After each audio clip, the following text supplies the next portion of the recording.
So you've started making some money on your side hustle, or you've got a new business and you might be wondering, when do I have to register for GST? I'll go through when you legally have to register and also when you might want to register even though you don't have to. Firstly, you must register for GST from day one if you're a taxi or rideshare driver like Uber or Didi.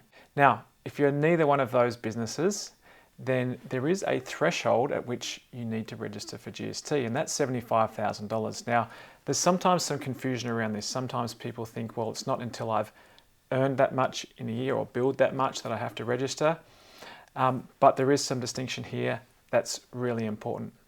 The $75,000 threshold applies at either of when you reach $75,000 of invoicing for the year, or you project that your current month and the next 11 months, so basically 12 months worth of income, is going to exceed $75,000.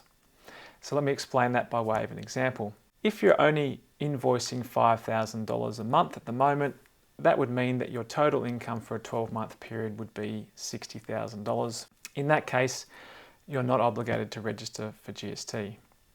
But let's say, for example, your business has started off at $1,000, $2,000 a month, and you're not looking like you're going to get to that threshold. All of a sudden, you bring on a big customer, you're starting to invoice at $10,000 a month. Well, of course, if you project that out over 12 months, 10,000 times 12 months is $120,000, and you must register for GST from that first month that you get to, in this case, $10,000. Now, that $75,000 threshold applies to all businesses except for non-profits, and their threshold is $150,000.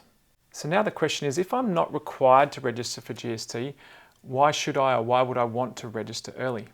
Well, if you're normally transacting with other businesses who are also registered for GST and can claim GST back, you are best to register for GST as soon as possible, because when you invoice that customer, they can claim the GST back, but it also means that any purchases that you make related to your business which incur GST, you can claim that back from the government.